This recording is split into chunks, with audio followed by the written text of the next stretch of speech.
Number 1, use passphrases instead of passwords on your account. Evan, what does that mean? Of course, you're asking me. I can read what's here. Yeah. All right. Passphrases as a broad idea there's a great comic about this actually from like 10 years ago from XKCD, which is you make up word associations. So the problem with passwords as a general concept is we all just think of something that's short and convenient because it's like we want something that's easy to type in, and we use the same thing everywhere. Don't do it. What you want to be doing is like, so the comic is you think of something that's related to the business in some way, something that it reminds you of, and then you just kind of do free word association from there and come up with a really long password. Right. So like horse staple gun. Yeah. You know, like it's long enough, and then you put a year after it or whatever. Yeah. And now you have a super secure password as opposed to something where it's like you just look at the keyboard and you go, well, I'll just type 8 keys in a row and then put a 1 after it. Which is like immediately breakable by any sort of automatic hacking thing.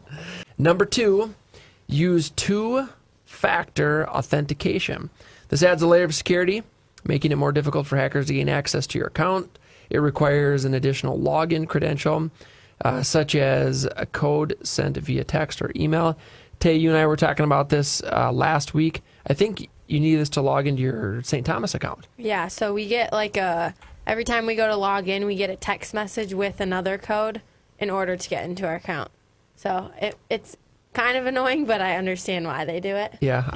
The article says it makes it harder for a hacker to gain access to your account. It makes it harder for anyone to gain access to your account, including you. Yeah. But For sure. the security is generally worth it. It is. And it's pretty, if they text you the code and it's, it's pulled up on your phone, you just type it in. Yeah. I think that one is great. And number 3, encrypt your devices. Data encryption hides your data so others with access to your computer won't be able to view it. Evan, do you have this? Do you have some encryption on your devices? Yeah, and actually these days it's on by default in like Android settings and stuff.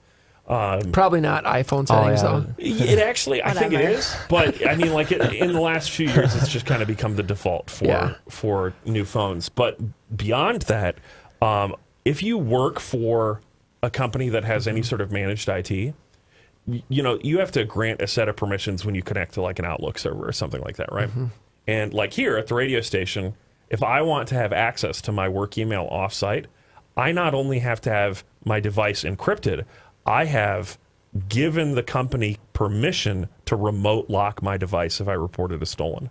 Oh. Because obviously I'm not so much a journalist anymore. Right. But there are a lot of people in the building who very much are. Yeah. And so we have to protect sources and things like that. Yeah. Confidential information for any business is important.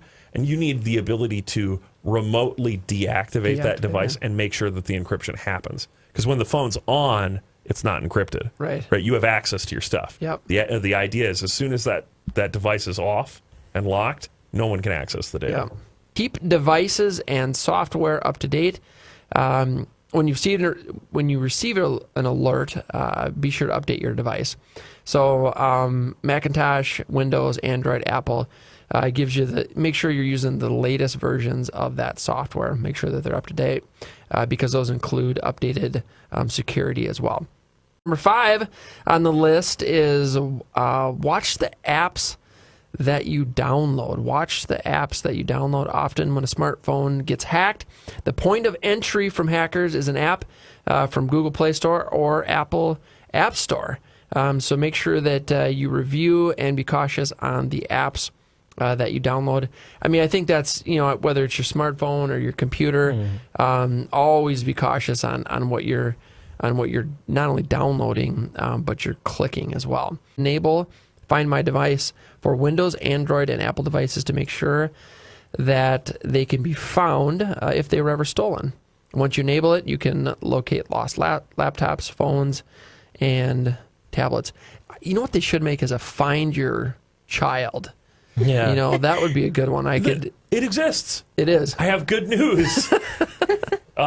There's a couple ways to do this, but one that's starting to become popular is to just buy something like an AirTag or a Tile. Yeah. Stick it on your kid. Just put it on. Just put it on your kid. Stick it in their pocket and say, you never take this out of your pocket. Yeah, that's it. Or, I mean, sometimes, I'm not saying, folks, I ever lose my children, but I'm just saying that it would be nice to always, be able to find them quickly. Yeah. I think most parents are going to empathize with that sort of thing.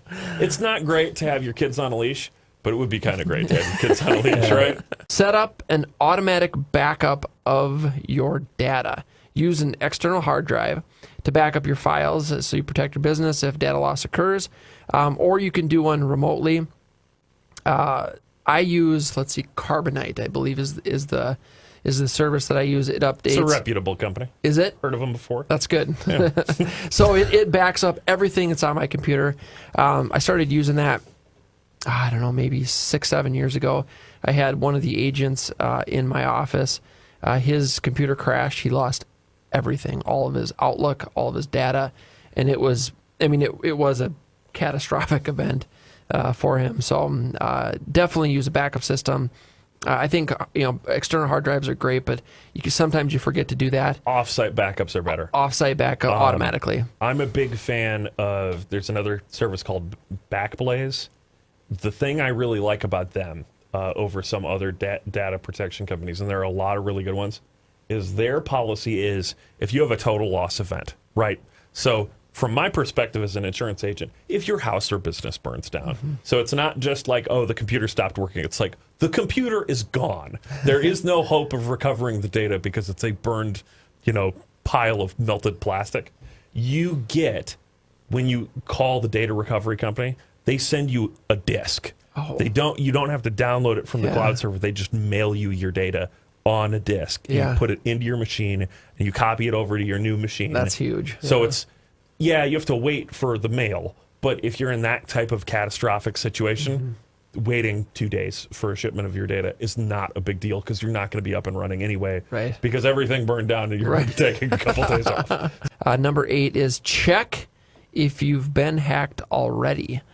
So there's some different sites out here. The one they're using is havelbeenpwned.com.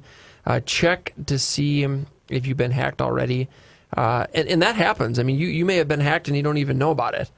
So there's ways to keep an eye on that as well. Your browser, if you use Chrome or Firefox, it has a password manager built in.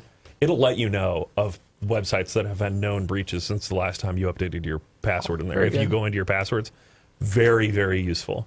And if you're the kind of person that doesn't do the thing we were talking about before and you do use the same password in a lot of places, if you get one of those notifications, you should change your password on every single site that uses that same password. Change it. Yeah. So I'm going to add a 9th tip here. All right. Don't let non-authorized users on work-related devices. And what that sounds really technical, means don't let your kids use your work computer. That is like the number one way that people get, stuff on their computer and things go awry, is you let a little kid on your computer and they do the things that you know better than to do, like click on the thing or download the app or whatever. And all of a sudden, if it's their little, like you've got your kid and they have their own iPad, it's not a big deal. If their iPad, gets compromised or whatever, you just wipe the thing and start over. Yep.